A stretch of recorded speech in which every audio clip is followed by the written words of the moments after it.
Good evening, ladies and gentlemen. Welcome to coverage of high school soccer on Manchester Public Television Services. I'm Peter Capano in a new place at Gill Stadium as is maintenance going on upstairs in the press box. So we're going to go out to the outfield in the stands and take a look at the Bedford Central number 1 versus number 2 game here in Division 1 soccer. Bedford comes in at 11-0-1 in the white. Central at 11-1 in their home green.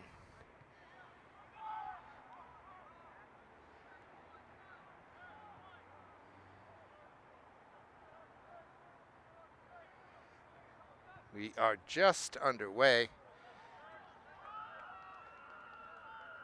As a matter of fact, I'm going to start the clock on my phone as we don't have a scoreboard for the same reason as we don't have access to the public television box up atop Gill Stadium. Can we get a shot of the top up there where we usually are? You see that one big solid window.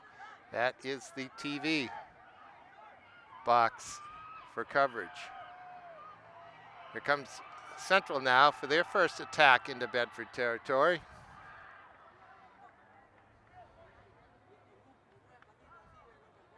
That'll be a goal kick. Let me get you the starting lineups here tonight.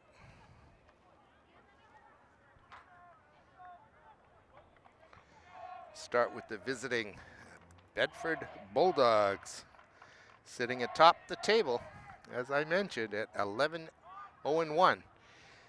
They're starting Aiden Wishart, a senior co-captain, in goal. Number 2 is Nathan Statiris, a senior forward. Number 3 is Nathan Verow, a junior defender. Number 5 is James Poshman, a junior midfielder. Number 7 is Matthew Flanagan, a junior defender. Number 8, Avery Hudson, a junior defender. Number 10, Zachary Varao, the other co-captain, a senior forward. Number 11 is Vitor Rodriguez, a senior forward. Number 14, Ricardo Foltran, a junior defender. And Central is asking some questions here of the Bulldog defense, and I think they're going to get a corner kick. Number 19 is Jacob Bowden, a junior defender, and number 22 is Andrew Middleton, a junior defender. The kick goes to the far post, cleared by Bedford. Central maintains possession. This Bedford team beat this Central team 2-1 last year in the state title game on a cold and windy day at the SNU Stadium. Penman Stadium, I think they call it for now.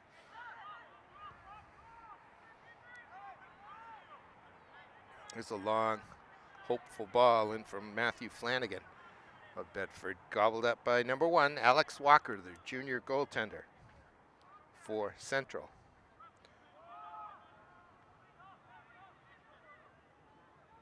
Number 2 is Will Scala, junior defender.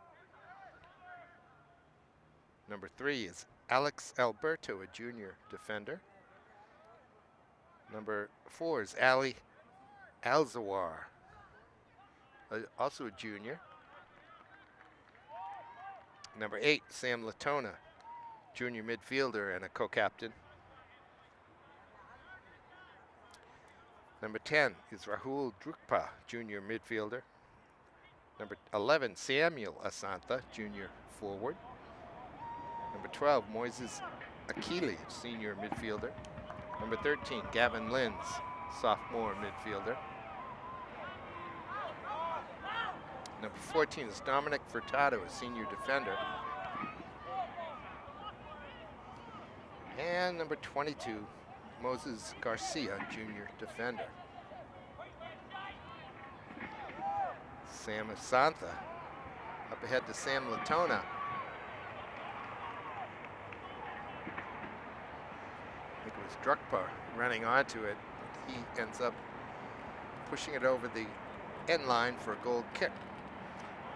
Central's other co-captain, Harris Sulovich, has picked up a knock. He'll be coming in off the bench, according to Coach Chris LaBerge. And I guess I forgot to mention that Stuart Pepper is the British accented coach of Bedford.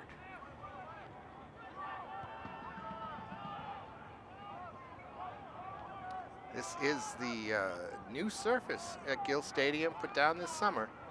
You see the markings for the infield for baseball. That, however, is not dirt. That is turf, just like the green. It's just colored. And the play is really nice and true on this field now. All right, here comes Victor Rodriguez, pushes it ahead. Out comes Walker. So it's escorted back by Alzawar. This is my first look at either of these two teams, but especially Central.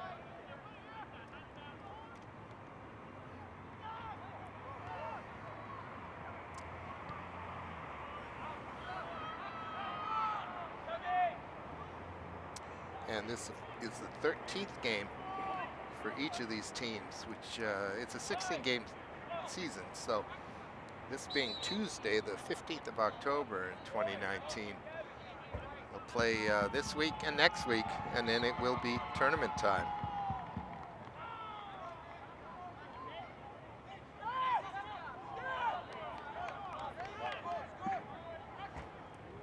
Also beyond the outfield fence, just in front of the new batting cages, is some Central faithful. We'll get a look at them a little bit later.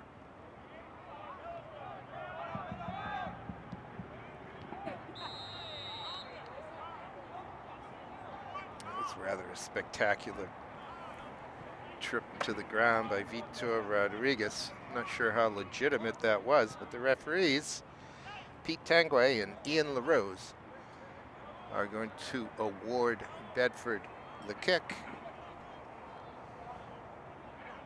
Looks like number 2, Nathan Statiri's over it. No, he's going to walk away. A good view of that kick from this angle. Scala gets it. Now he goes down. Going to play advantage, I think. See if Sam Asantha can run onto that.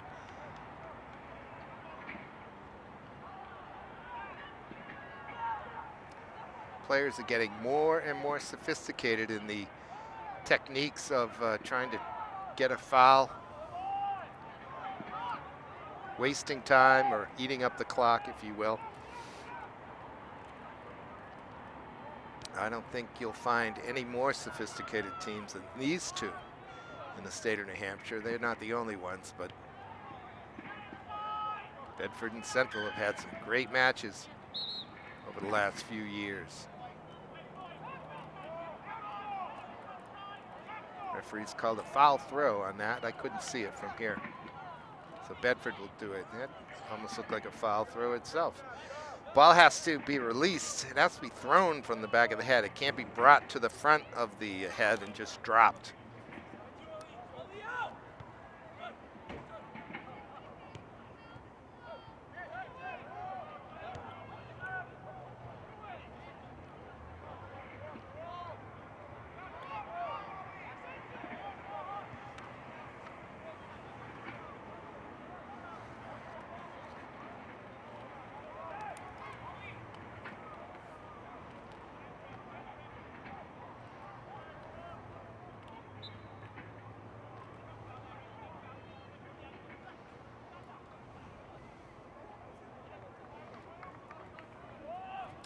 We're about 9 minutes into this one. No score yet. Both of these teams have been scoring plenty of goals. If I'm not mistaken, they each have scored in the 40s. Yes, Bedford 45 and Central 43 in 12 games. You do the math, it's more than 3.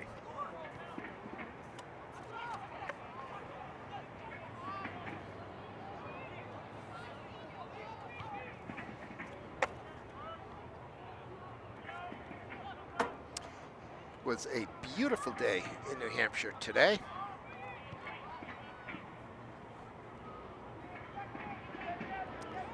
And it is a nice fall night. Again, it's the 19th of October. It's probably down close to 50 degrees.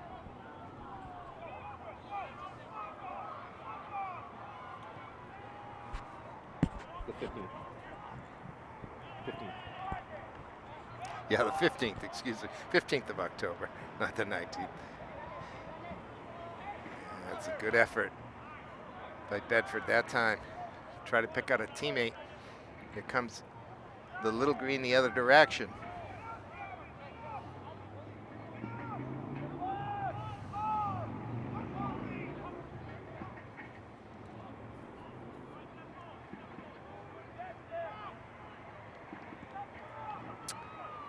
Wishart, keeper for Bedford.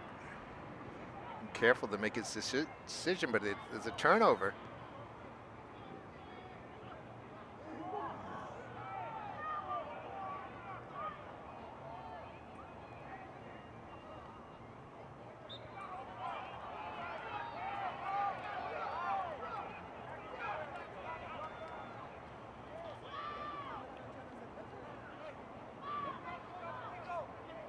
All right. Set piece for midfield for Bedford. The shot comes in. Walker has to do his job, and he does. That ball skipped over the head of Scala, I think it was. Fell pretty well for, I think it was Vito Rodriguez. Well, it might have been Zach Varau on that far side.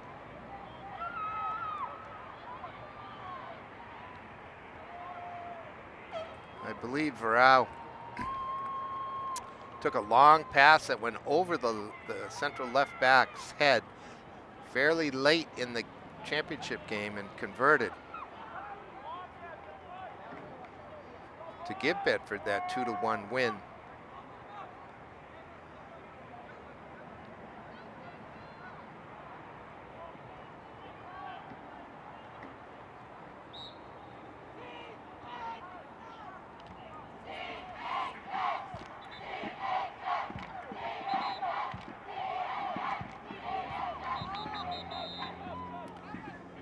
Referees want to restart.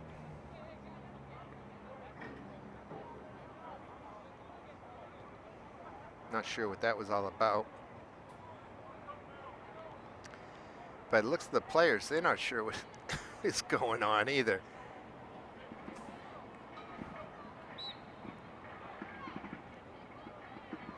Looks like number 7, Angel Mora, is on for Central.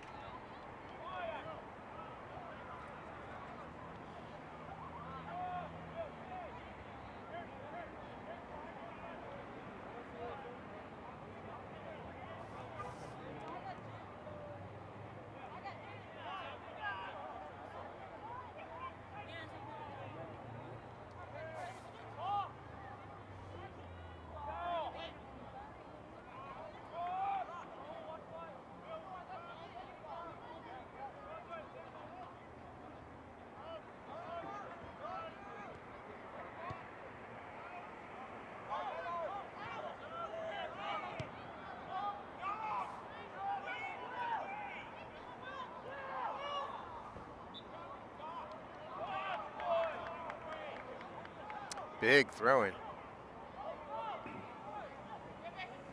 Good turn. Here comes the cross. It's over the head of Flanagan. He tracks it down for Bedford. He's got Mora on him. Now he lays it back. Latona picks it up. Goes to Alberto. And now it's Sulovich. It's a diagonal ball trying to pick out Asanta.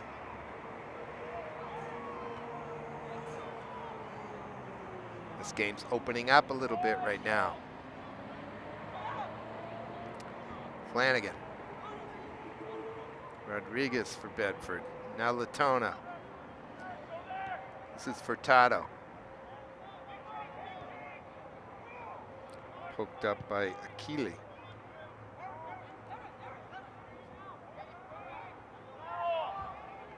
And here come the Bulldogs.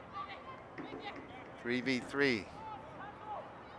Good angle on the runs from here. You can see the offensive players running in the diagonal, sometimes straight ahead into the corner.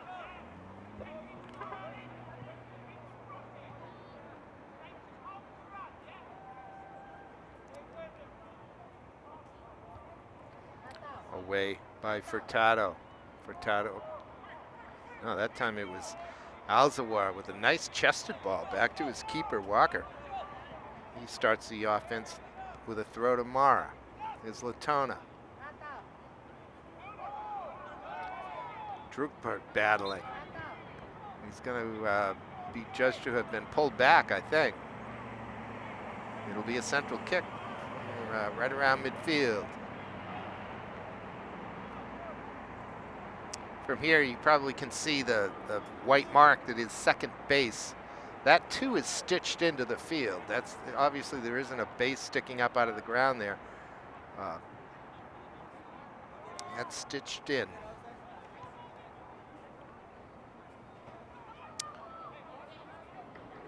Parks Department made the decision that this Gill Stadium is a baseball stadium. That is number one. And the decisions as to how to mark it, mark the field, were made accordingly. The foul lines are stitched in. The only other things that are stitched in is the big C in midfield, the central C. Oh, that's offside. That was close. Or Rodriguez was in for Bedford.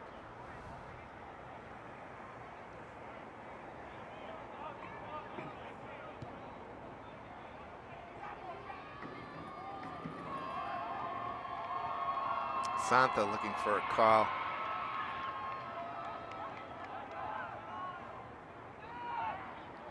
This is Fultran for Bedford, knocking it ahead. Good step by Latona or Sulovich, but that'll go out of play.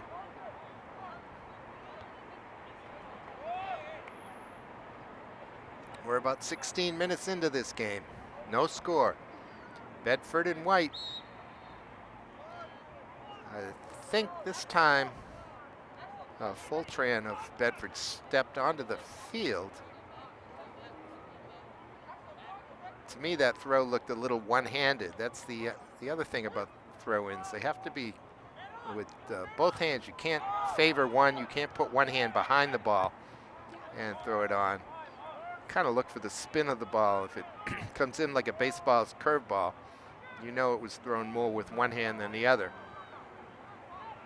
Not always called, maybe not even often called. Here's a runner down the right-hand side. He's going to cross it. He overcooks that one. Tracked down, though, by Flanagan. He's got company now.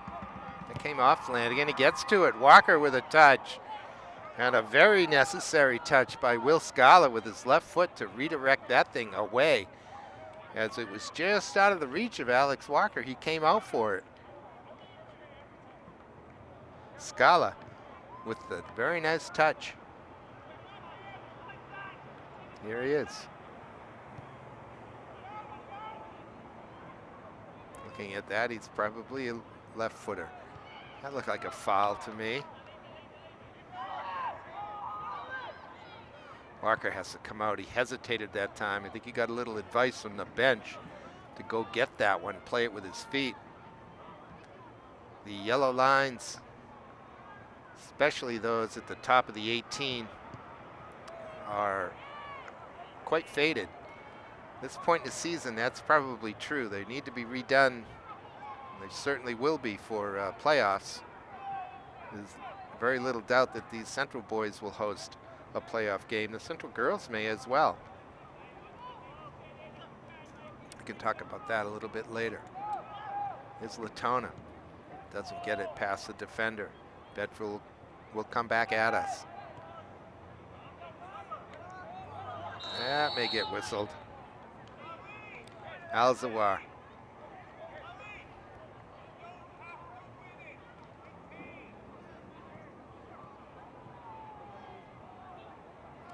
So the end line in soccer is just about 1 yard from the back of the end zone. Makes the field about 118 yards long. In general, you can add 10 yards to the football markings to know the distance from goal.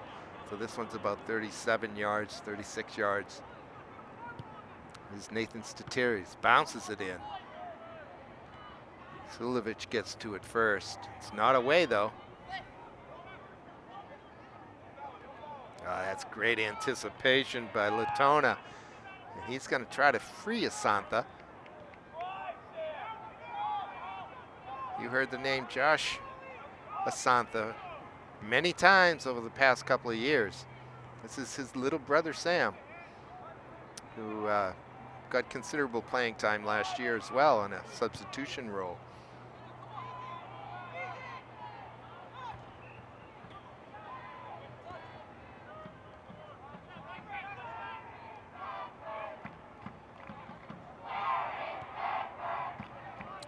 Poshman goes square.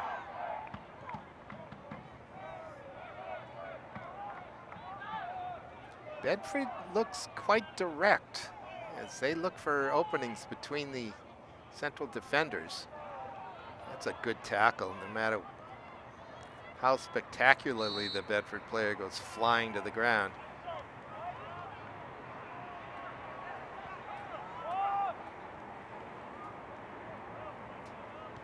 And now there is a foul. Now they're going to play it square. It's not a lot of help in the midfield. That one comes off the referee. He's out of play. Or he wouldn't have blown the whistle. If he's on the field and the ball hits him, it stays in the field. That's a playable ball. Although that rule is changing. I don't think it has at this level.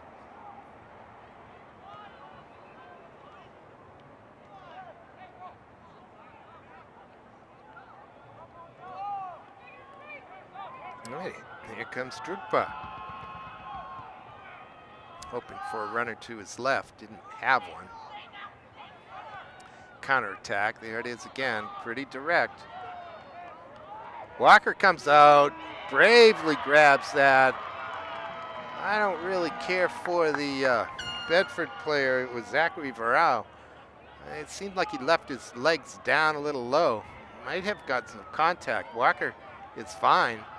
So maybe there wasn't, but it almost looked like instead of jumping over the keeper, who clearly had won the ball, although not by a whole lot, but he did win the ball. Offensive players, by convention, and just for sportsmanship, should try to avoid contact under those circumstances. Foot to a body, foot to a head even, of a goalie coming out on a play like that. Varao didn't look like he tried to avoid it. This ball is all over the place. Confusion in the back for Bedford. Not sure which of the central players finally got on it, but he wasted a beautiful opportunity and put it wide. Yes, indeed, it was Sam Asantha. That thing just fell very nicely for Central, but Asantha couldn't convert.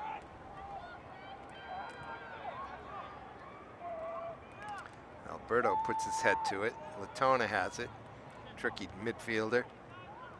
Slip it back to Alzawar. Ali will knock it ahead. Falls here for Gavin Linz. Alberto. That looked like a foul. If I'm not mistaken, Sam Latona went out of the title game about 3/4 of the way through it last year, and his presence was very much missed. He was in a really strong central midfield with Max Kalampalikas and Tedesco, Poalo. And I note that there's another Tedesco on this roster. Joe, a junior midfielder for Central.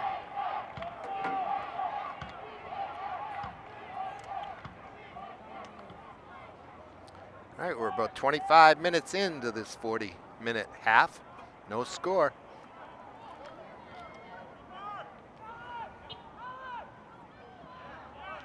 Good decision by Alzawar. With his height, he may be the tallest player on the pitch. Ali was able to keep that one away from Rodriguez of Bedford. That's well won by Latona. Away here by Furtado.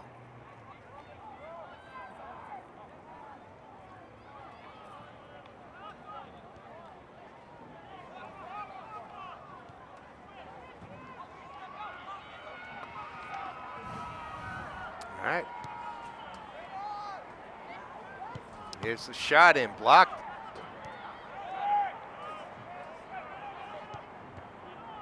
Linz knocks it forward. It comes right back at him.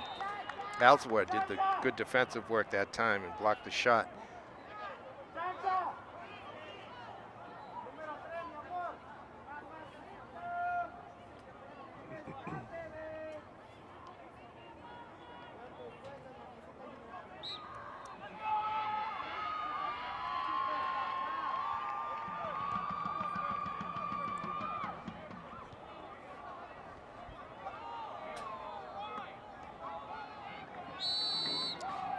Battle there between Drukpa and Flanagan. Whistle blows in Central's favor. Tapped ahead to Drukpa. Deflected out by Graham Hudson, number 13 of Bedford.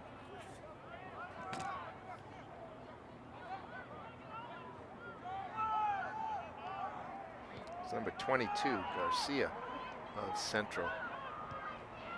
Junior defender up over the top. This is trouble. Flicked over the keeper, but pushed wide. It was Zach Verreau on the end of that one. That was a beautiful entry pass that broke the Central defense down. And Walker came out, ended up in no man's land, and Verreau did the right thing. He just gave it a little tap, tried to chip over Walker's head. He did, but his accuracy wasn't quite there. And we remain at 0-0.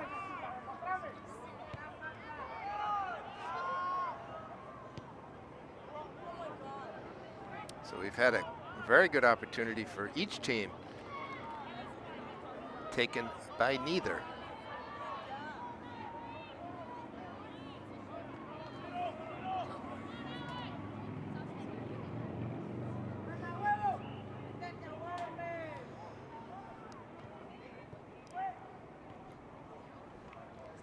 Looks like Garcia got to that one first. Midfield for Central during the defensive work. Drukpa, who flicks it back. Maybe he'll advise. Look at the speed here. But look at Walker's positioning. Beautiful. As Victor Rodriguez was turning the corner on that left-hand side, he got himself pretty deep. Tried to slip it in front, but Walker was onto it.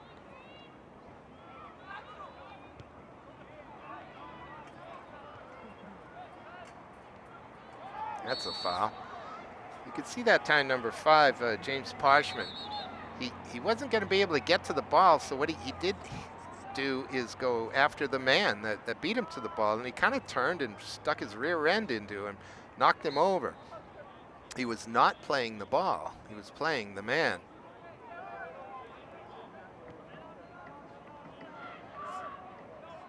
And that is something that the referees are going to be alert to. They may need to talk to Parchment about that, give him a warning. You do that 2 or 3 times, and you may pick up a yellow. Here is Sam Latona. He knocked that ball kind of away so that the free kick couldn't be taken right away, and the referee took objection to it and had a quick talk with him. There really wasn't a lot there.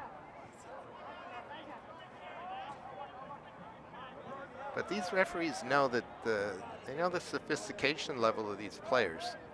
They don't want them to think they're going to get away with a lot of those kind of techniques of delaying the game, delaying a particular free kick, let's say.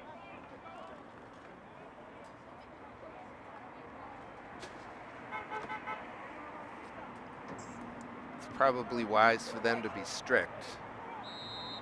I think we had offside that time, but it may also have been another instance of the player playing the man and not the ball. The arm didn't go up for an indirect kick, so that's probably what it was. It wasn't offside. That's a lazy pass by Alberto. Had a good view of it here. The offensive player was coming right at him. Good square by Flanagan. Here's a long shot in. That's wide. Came in from Rodriguez.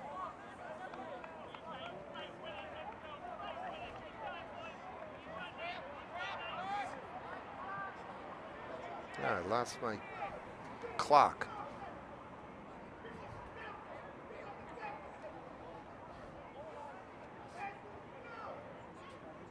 All right, here's Walker.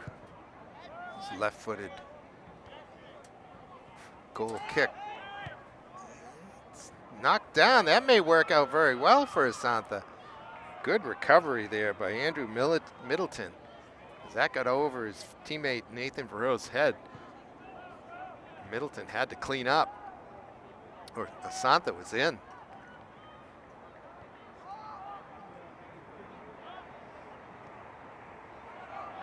That's well done. It's Alberto. He knocks it ahead. Now Linz. Linz slips it in the corner. That's Drukpa. Linz. Stutter step, left-footed, crosses the field. Nicely brought down, out of the far post.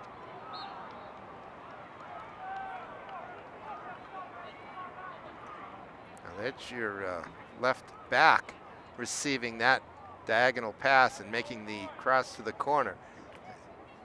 Did a very nice job bringing that down. It wasn't a bad decision either to the far post. He might have overhit it a little bit.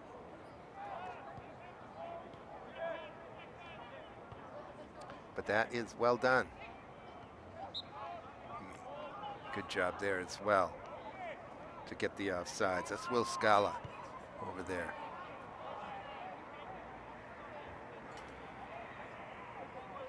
See the referee with his arm up in the air. That's an indirect kick, meaning it needs to touch two players before it can count as a goal.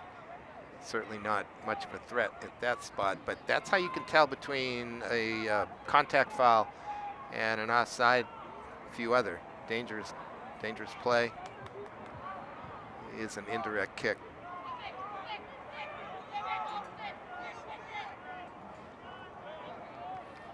Boy, Vitor Rodriguez has got great speed. Look at him go. He's gonna get in. The shot was blocked by the defense. Walker gets a piece of that one. Here comes the third one. And Walker's on it. It's still loose, though. And wisely, Moses Garcia knocks it out for a corner. It's the pressure was on. The defense blocked one. Walker blocked two. Once with his foot, once with his hands. Great goaltending.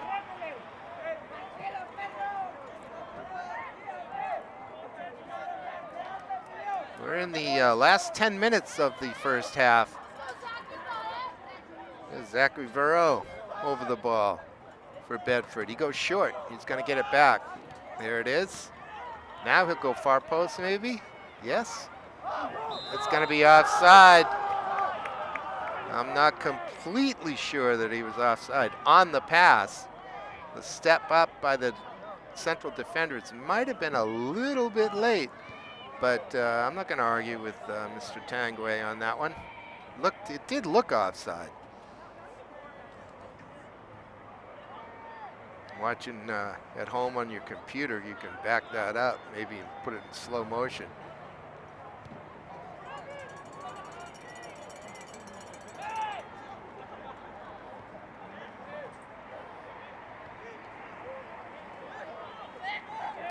Vitor Rodriguez likes to go to his left.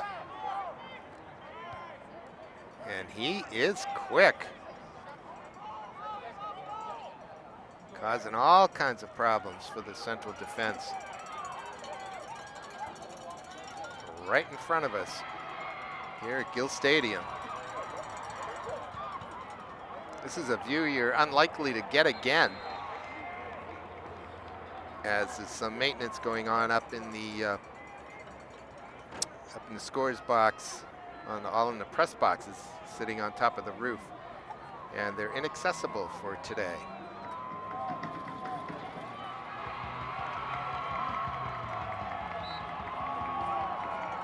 Here's the Central corner. Well done.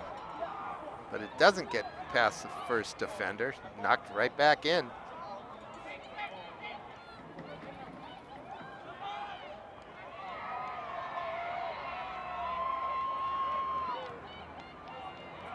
slips right out of play. If we get a look at the Central faithful over there now, see him through the fencing, which is the tall fencing at center field. Probably a couple of hundred over there. They got a big C flag. Having a good time.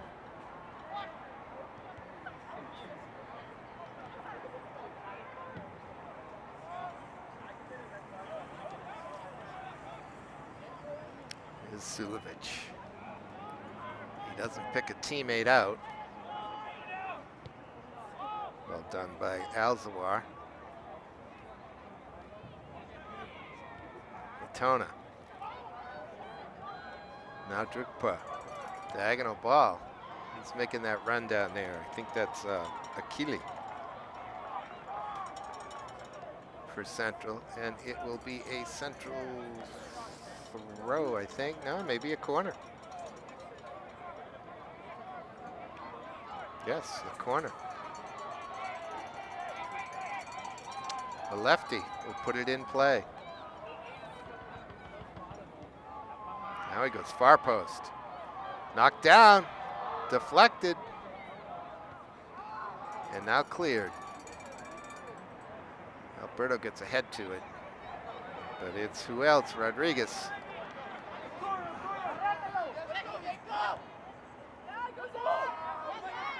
This is Verreau. That'll go out of play. Goal kick.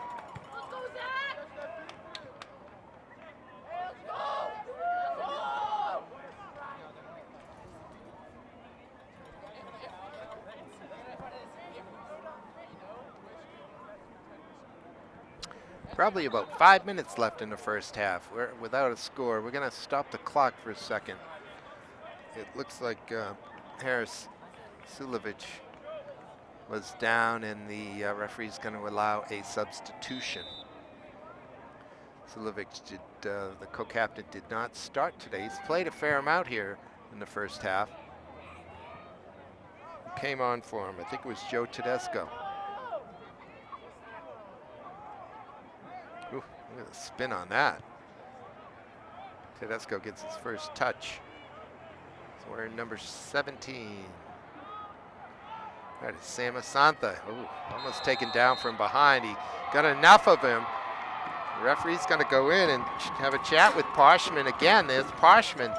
That's a bad foul from behind like that. And one more, in my opinion, one more like that should allow him to see yellow, as he kind of cross-body blocked a player opponent early on. That little trip from behind.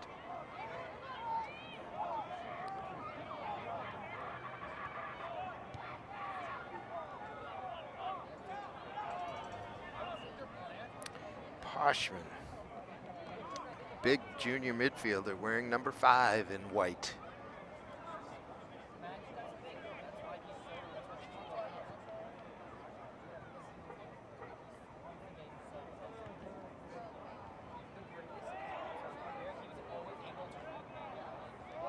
That's well played by Central.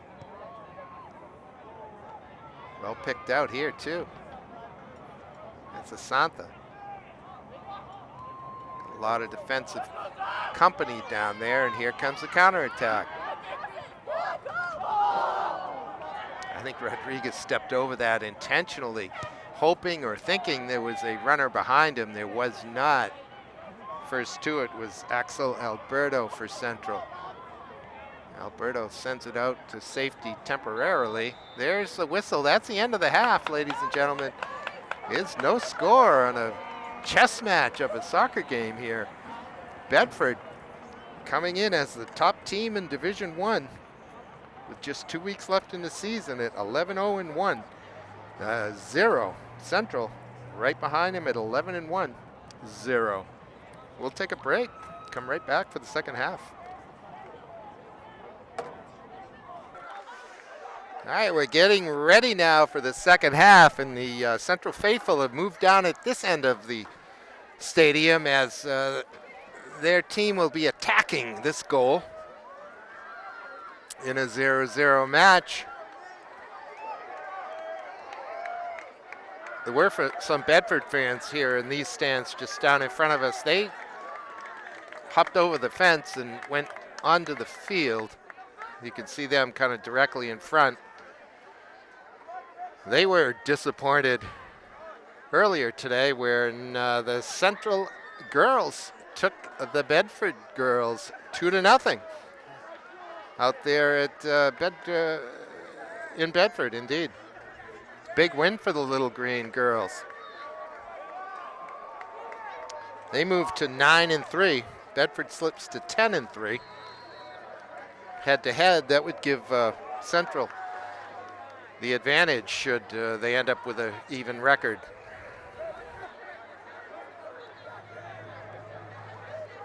Meanwhile, we are underway here at Gill. That's a nice win by Latona. Here's Asantha. Gets a little shove, lays it back. Up and over. No offside. The arm was not up. Achille had a beautiful opportunity that time. I'm sure Moses wishes he had that one back. He ended up with a very soft header. And it wasn't even on target.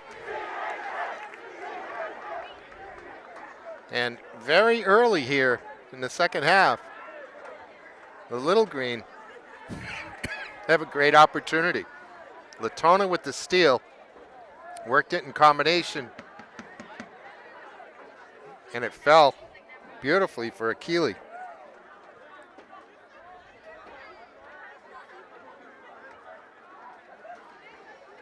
Here's Sam again. Try to push that out wide.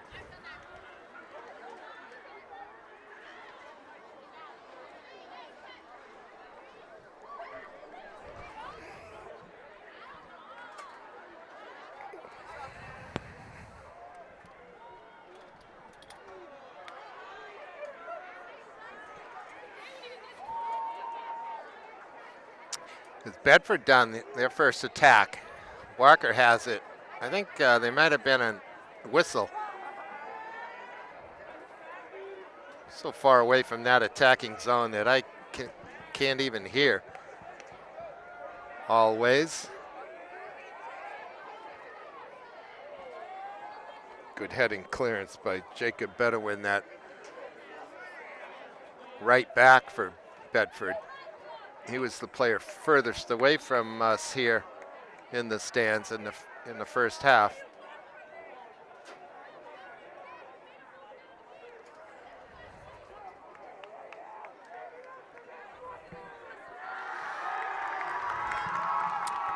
See, Sulovich has started the second half for the Little Green. They're always better when he is on the field. Good team defense. Fultran knocks it away, but Central maintains possession.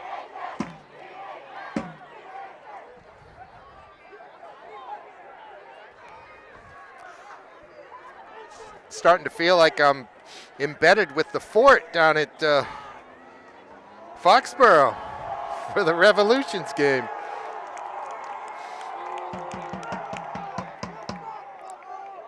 It's kind of fun.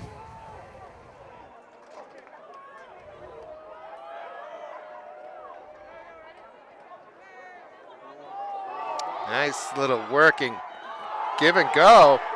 I see the referee stepping in. I'm not sure if he blew a whistle or not. Now he's got his whistle up to his mouth. He wants to stop play for a potential injury. That ball was flipped over, I think, by Drukpa. Akili ran onto it as Wishart got to it, the keeper. Wishart stayed down.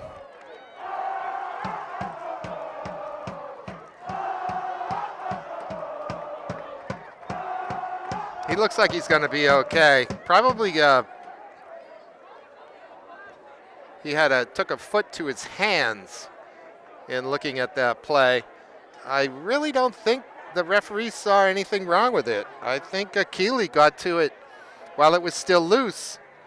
He didn't kick it out of Wishart's hand. He got to it as Wishart got to it, and it came free. Then, since the Bedford keeper stayed down, the referee blew the whistle. We're just into the second half here at Gill Stadium.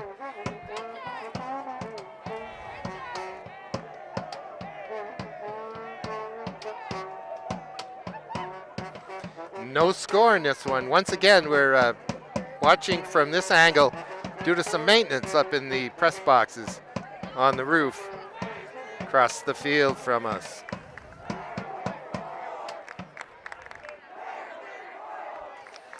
That's an interesting ball. Akili tracks it down. Big wide field here at Gill.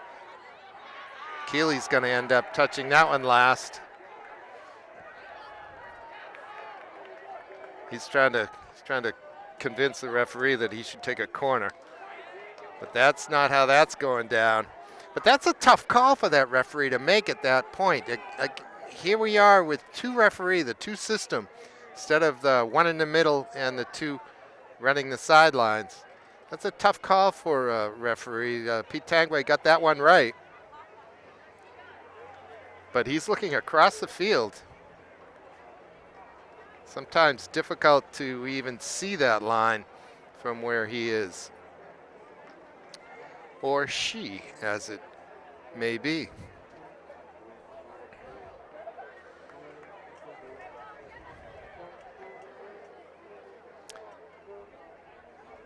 And one more time, as the scoreboard's in the background, for the same reason we're watching from here, there is no scoreboard. There's no access to any of those facilities. That includes the PA announcing or the scoreboard operator on top of the stands, so the roof of the stands here at Gill. That one Walker will grab. Walker made a couple big saves late in the first half to keep this thing tied at 0. Just a junior. I think it was Walker that was called into service as well in the championship game last year. Look at the shift. Good work by Sam Asantha that time. It didn't get through, but you can see how tricky he is over there. And number 11 in green.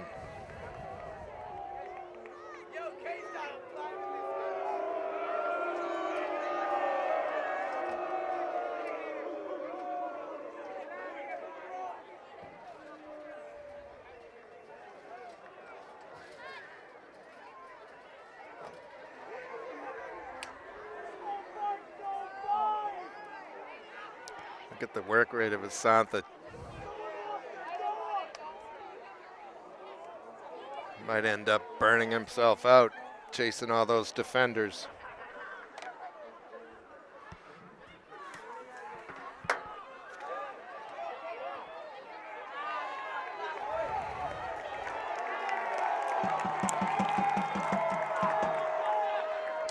The only blemish on Bedford's schedule this year so far is a tie with Wyndham, a 1-1 tie.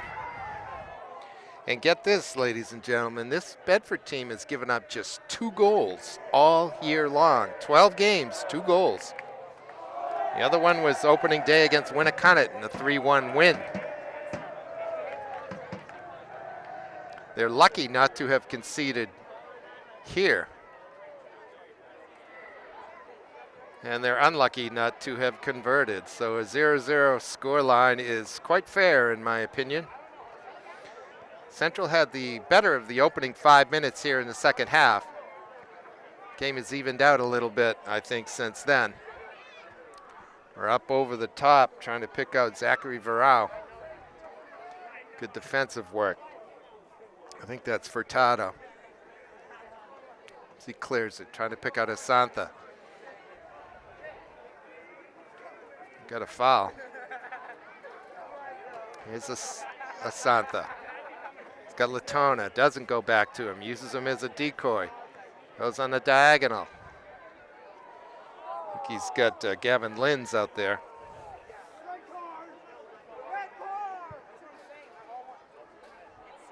Here comes Flanagan down that left side. This is Flanagan. His cross is blocked. Bedford will take the corner kick. We're almost 10 minutes into the second half. No score yet. I'm sure Coach Pepper and Coach LeBurge very much would like to win this game, but they both know that this is not the game to win. Certainly both teams will be in the playoffs. Walker gets a hand to that one. It's loose right in front. It's off the post, I believe. And I think it's in the goal. The referee's pointing out to the midfield. So a scramble in front. Nothing I could see really from here. I know that the ball came off the post. Off of that corner kick. Central players are having a quick chat with the referees, and they even seem to be discussing something. But I think that goal is going to stand. I have no idea who to give it to. A scramble in front gives Bedford a 1-0 lead. About the 50th minute, let's call it. Central has half an hour to get that one back.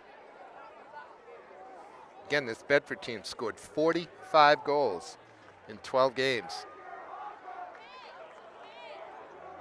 Central at 11-1 were beaten by Hanover right here, 4-3 back in September.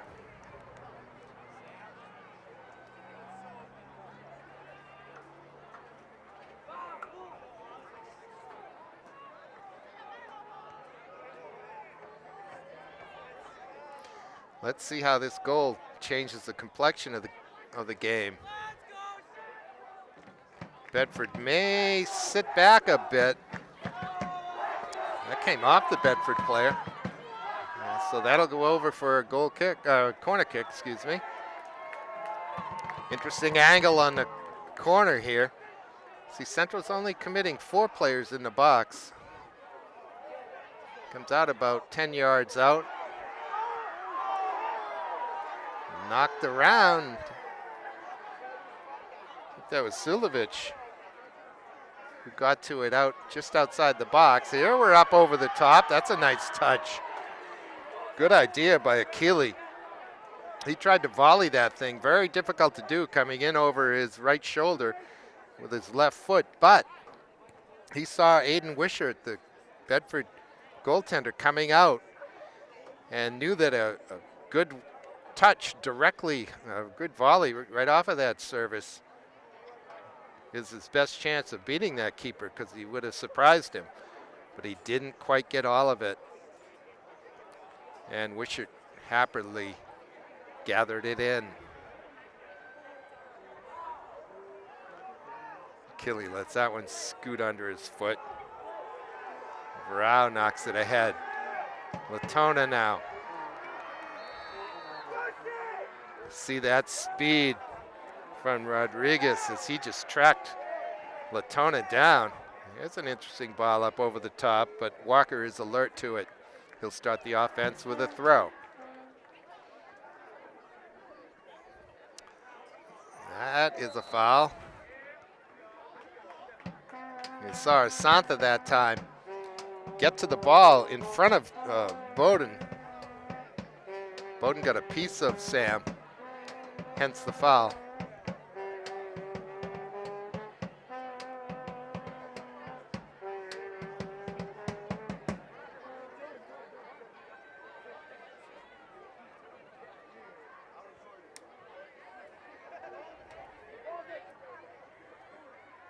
Bowden escorts that one out to touch. He'll take the throw in.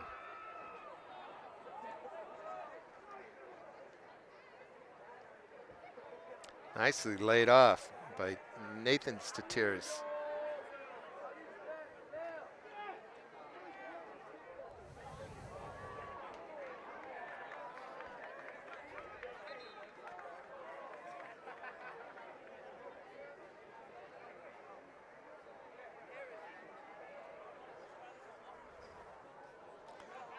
Looks like Achilles gonna come off. Not sure who came in actually. Mora, Angel Mora has come over to this side. Number 7 for Central. There he is. Scala wins that one. Drukpa can't track it down.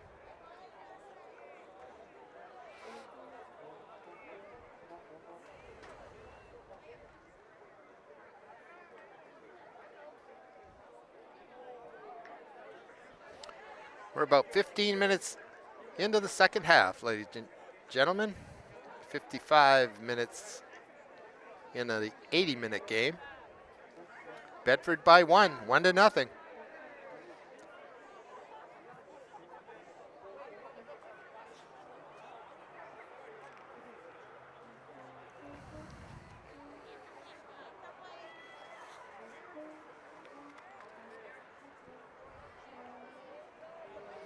Hanover sits third place in boys Division 1 at 10-2. Timberlane at 8-2-2. So it's Hanover, Central, and Bedford. Almost certainly will be the top 3. Certainly as it stands right now, it'll be Bedford. That one's towed in. Walker gobbles it up. South is at 8-3-1. Wyndham at 7-3-2. Keene and Exeter at 6-4-2. Memorial sits in 18th spot at 3-7-2. And 15 teams will qualify for the tournament from Boys Division 1. Over in Boys Division 2, Conval at 10-0-1, Lebanon 10-1-0 are on top. Oyster Rivers at 9-2-2, followed by Bow, Milford, Merrimack Valley, Coe-Brown, Hollis Brookline, and number 9 West at 7-6. They're above 500 over on Notre Dame Ave.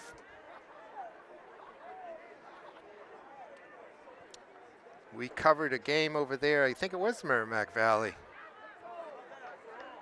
That's a great touch right there to try to knock it ahead. Pick out Drukpa. Didn't quite work out, but it's super effort by Asantha. So number 9 West over in Boys Division 2 are in pretty good place to qualify for the tournament. 12 teams will qualify over there. The qualification number is not more than 70% of the teams in the division. So you count the teams in the division, multiply by 0.7 and round down. And that's how you figure it out.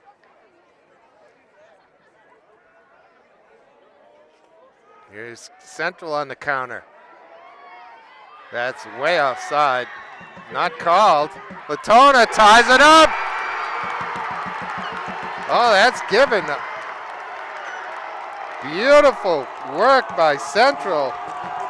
And Max Latona ended up with a shot from pretty much the penalty spot, and he knew what to do with that one. Almost 20 minutes into the second half. Let's call it the 60th minute. This one is tied at 1. 10 minutes after the Bedford goal on the scramble in front off the corner kick. But the initial pass was pushed out wide. I'm not sure who was running onto that. But you heard me claim that it was offside. I thought it was well offside.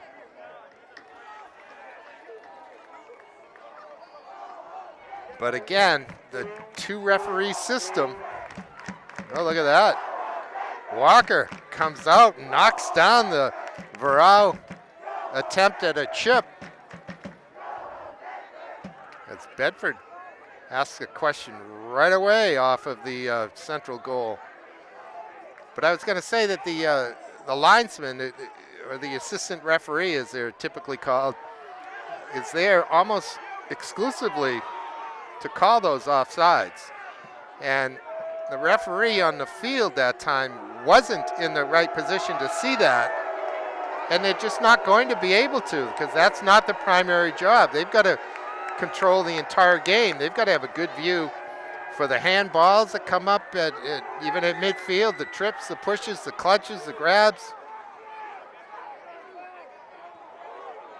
The game is better controlled. Look at this. Rodriguez. And he rolls it in. He got there before Walker, who came out, and then he beat the central defender as well. And about 2 minutes later, let's call it the 62nd minute, number 11 makes it 2-1 Bedford. I wonder if Rodriguez runs track. He is so fast. My goodness. That's almost entirely an effort goal. That ball was knocked forward, and he just went after it. The central defense misjudged his speed, and that ended in an easy ball to roll in. That time Rodriguez got his foot tangled up with the central defender. Whistled for the inadvertent trip.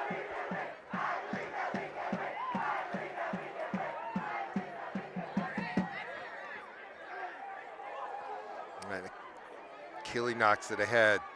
Santha wants to send it out wide to Mora, but he gets a little too much of it.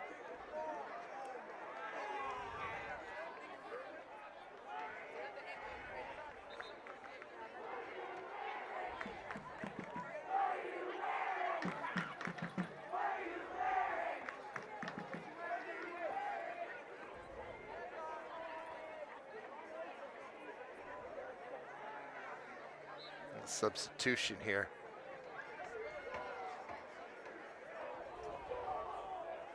Looks like Achille came back onto the field.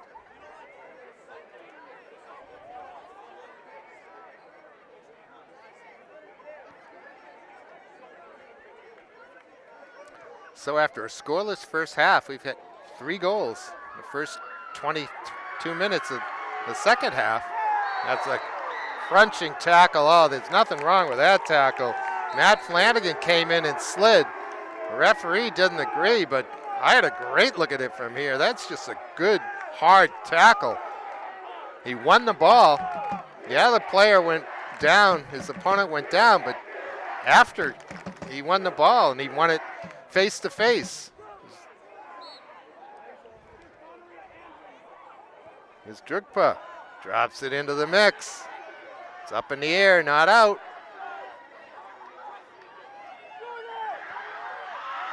Ooh. Fell for Rahul Drugpa, who does have a knock. He went down after he shot it. He shot it as quickly as he could because he knew he wouldn't have much time at all, and he put it wide. Then he hit the deck. I don't know if he was looking for a foul or if he did just hit a tender spot where he's injured. I don't know the nature of his injury. I couldn't say.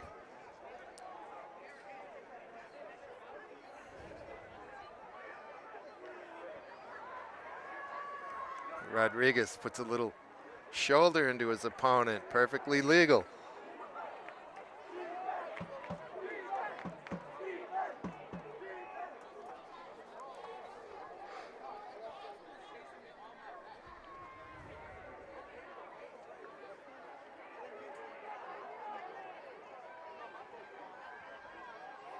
That's a long ball looking for Santa. Falls for Varao. Varao making the overlapping run. Pass, though, doesn't get to him. It's picked off by Scala. Is Latona. Sam spinning. Again. Takes a little shove. Rodriguez. Here's Scala. Plays it back to Walker. Can't pick that one up. He'll play it with his feet. Gives it back to Will. Will with that left foot. Trying to pick out Drugpa.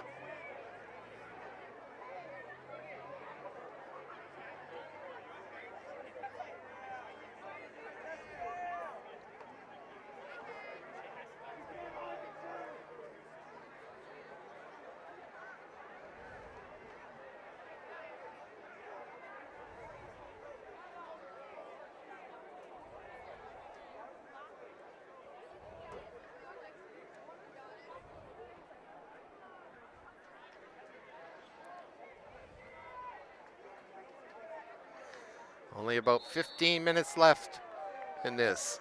Bedford leads 2-1 for the claim to the top of the table in boys Division I.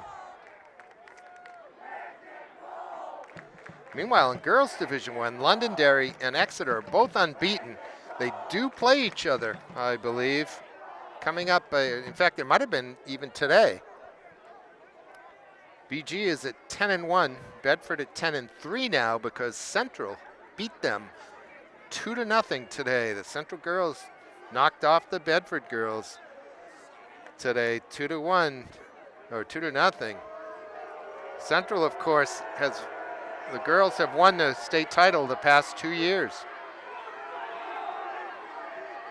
Boys are getting tangled up a little bit on the far side. Not a lot there. Nashua South is at 9-3. Central is at 9-3-1 now with today's win. Concord at 8-4. Goffstown 6-5-1, and Alvern at 6-6. Number 14 Memorial is at 4-7-1. Memorial team starting to pick up a few wins. 14 teams qualify in girls Division I. And Memorial is sitting in that 14th spot. Not going to be easy for them to hang on to it, though. They have a pretty rough schedule the last 4 games. And there's a team right behind them who has an easier go of it. We'll see how that plays out. We'll root for the Crusaders to make the tournament. My bet would be the Londonderry girls will take the top spot this year. They lost in the title game last year. I think they brought 9 starters back from that team. And on opening day right here, beat the defending champs, the Little Green of Central, 2-1. And they have not looked back. Exeter, even though unbeaten, through a quirk in the schedule, really don't play a lot of the best teams. That ball's curled in. It must have gone right out of play, hit the side support on the goals.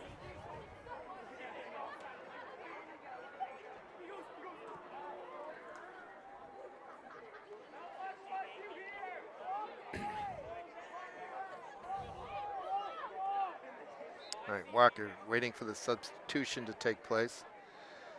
Now he'll put it into play. Headed back by Nathan Steers. Rodriguez. Got 3 defenders around him. Somebody's holding somebody. It was Rodriguez that was held, probably by Asanta.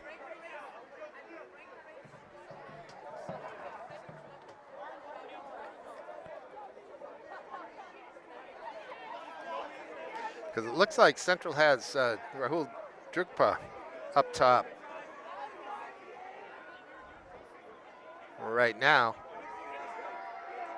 This one's floated into the box. Walker takes charge. Here's the throw to Latona. He gets pushed over. I'm not sure that the Bedford player really intended to do that. It was Bowden. He just kind of ran into him. And rather than bump into him, he just put his hands out, gave him a little shove. No real malice in that one. It's worth noting that Flanagan hasn't done anything egregious in this half for Bedford. It makes me wonder if Coach Pepper told him to tone it down a little bit.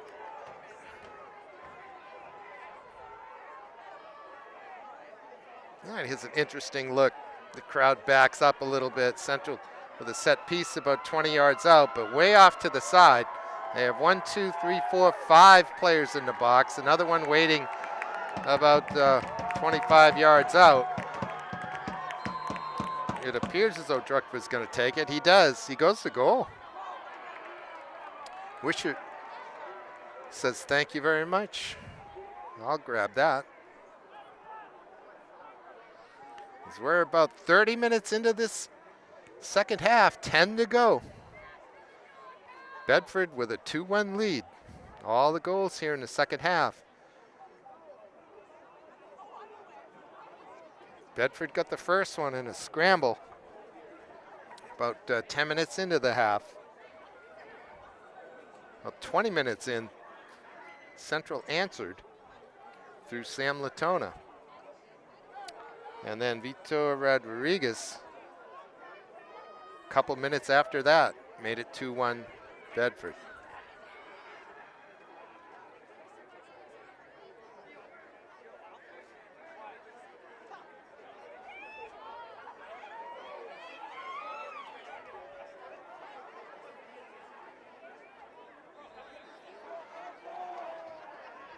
There'll be a foul on Central.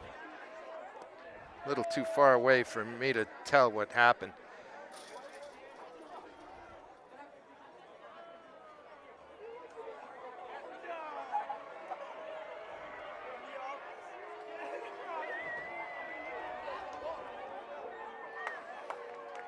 Long piece into the penalty area.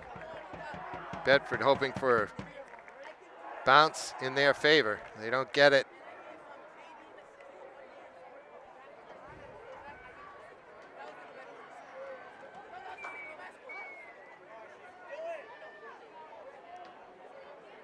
Druckberg tries to lay it off. It's picked off by Parshman.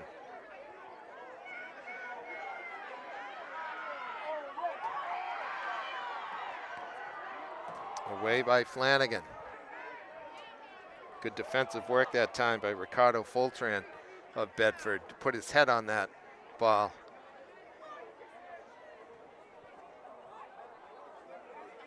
Sulovic's touch is a little sloppy. Here comes Nathan Statiris. Knocked away, but not out.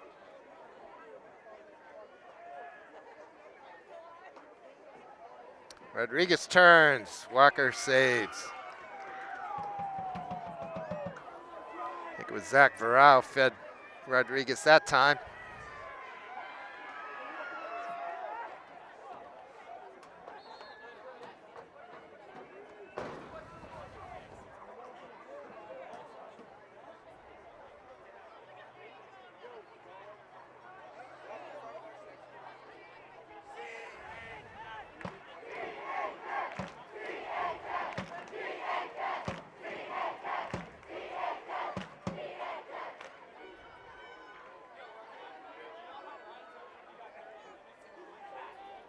I don't know what's going on right now. I guess we're making a substitution.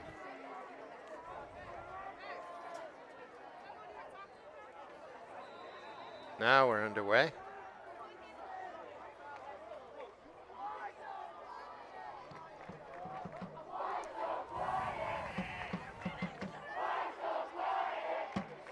Central trying to find a way back. They need a goal to tie this one up, force overtime. Building here. This is good. Here's Mora. Mora turns the corner. He'll pull it back. There it is. Oh! Mora did a fine job. He picked out Rahul Drukpa, who 9 times out of 10 is going to convert that one. He wasn't more than 7 yards away from goal. Ball came bouncing at him, but it was a low ball. He put his side foot or his instep on it. Should have directed that goal, but he pushed it wide. Good work by Mora. And certainly Drukpa wishes he had that one back. It's Alzawar having to deal with Rodriguez.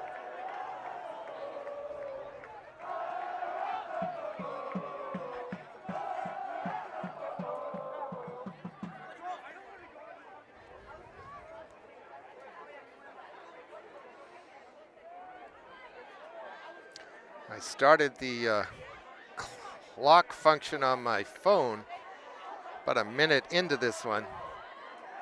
We're just about at the 5-minute mark. Look at Drukpa doing the serving this time. An injured Bedford player down in the box. Referee does see it. He's going to stop play now. I think it's Zach Varau. Picked up a lower leg injury, ankle, shin. Raised his hand at one point as if he wanted to be taken off, but now he's changed his mind apparently. He wants to see this one out.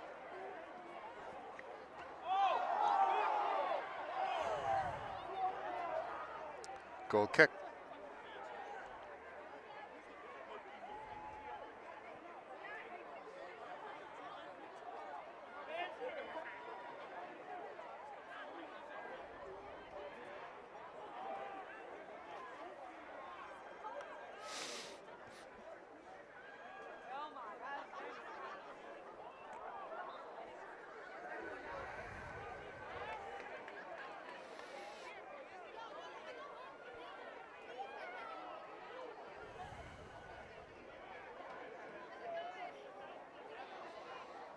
Axel Alberto gets the ball down. Can restart. Hit Scala. Alberto's going to try to get to that when he does, but all he can do is knock it out of play. Excuse me, that was Alzawar.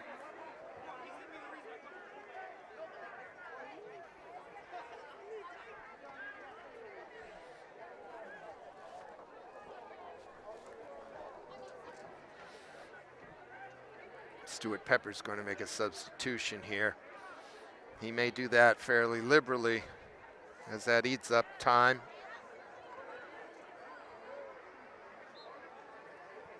I think I forgot, yeah, I did mention the Memorial girls, didn't I? It's holding down that 14th spot and a playoff berth as it stands right now. That would be a big step forward for the Crusaders.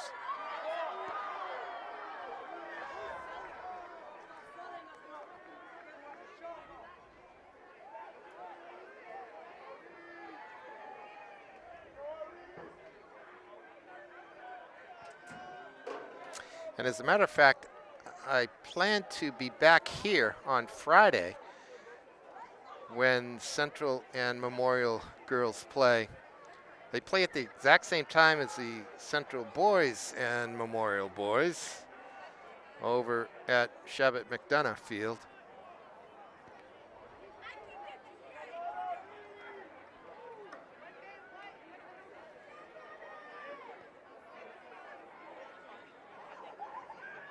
Likely to be the last look we get this year to the Memorial girls.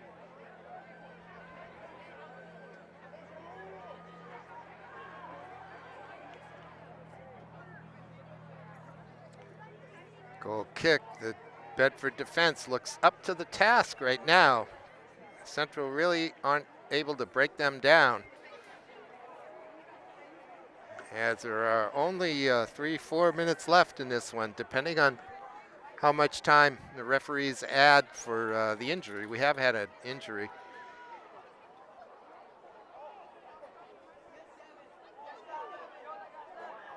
It's up and over the top.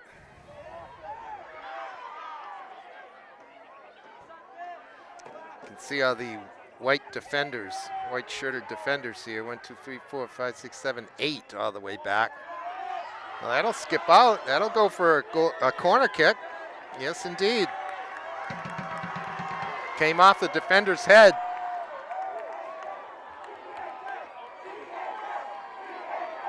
Looks like Scala, the left back, will come over, take this with his left foot. He'll curl it into goal. Everybody out by about 16 yards out. They'll crash into the goal, get down by the 6. There it is. But it goes first to Nathan Varro. He heads it away.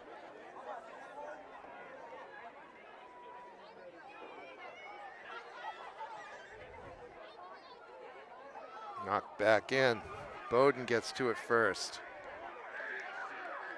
Look at the spin, take that one. Zach Varro again.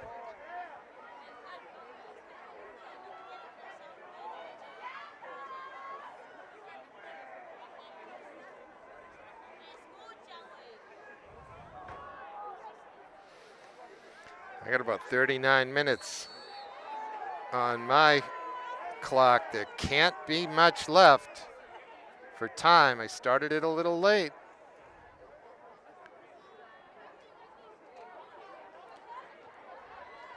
Bedford looking to get out of here with a 2-1 win. Stay unbeaten on the year. Walker, no, we can't get to that one. Rodriguez with the speed. This is what happens. He chips it around Walker, and that'll seal the match in the 89th minute. That was a chance that Central had to take.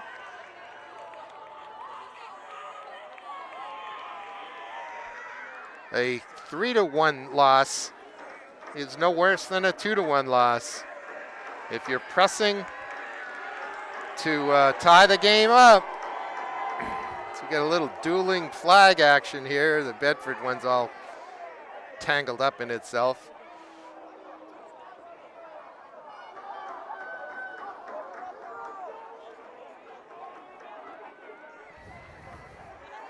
As long as nobody tries to plant the thing, it's all good.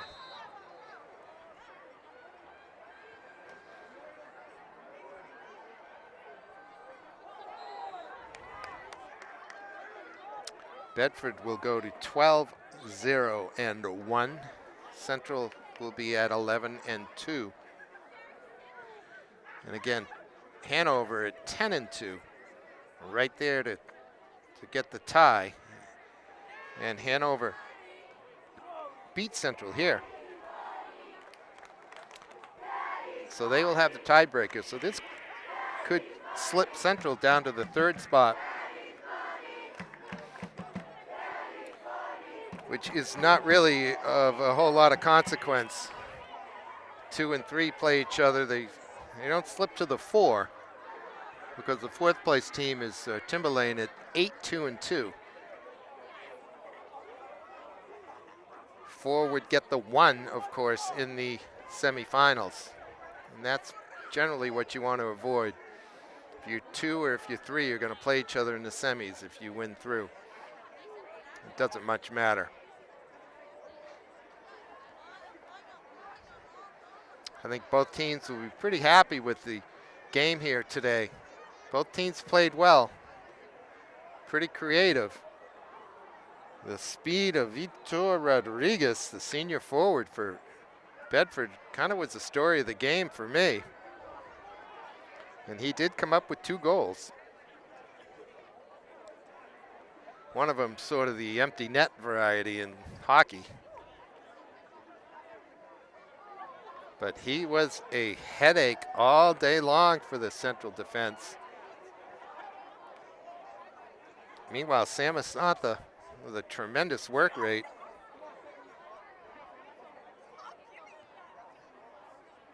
Latona looked real good in midfield for Central.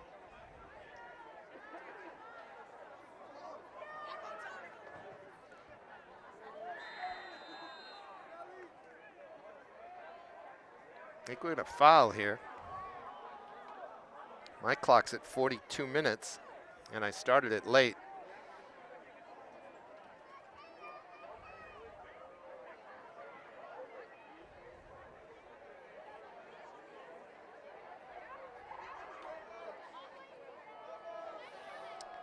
Center will send this in. A lot of players in the box.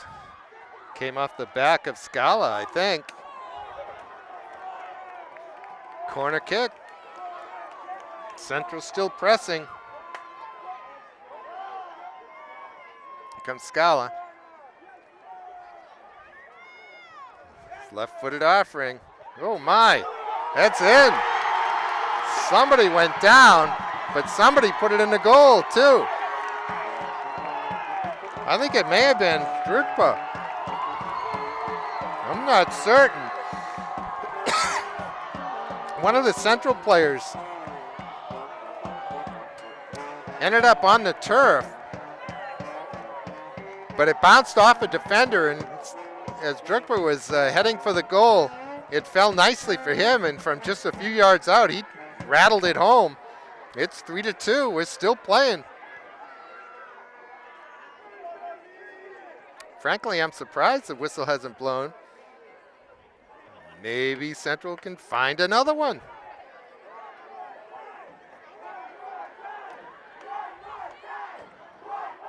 And at the very least, Bedford knows there's no quit in this little green team, and that is it. There's the final whistle.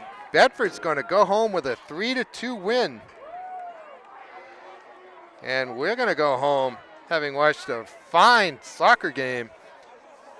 A lot of fun here from Gill Stadium in our new look view as the press box is getting some service and wasn't available today.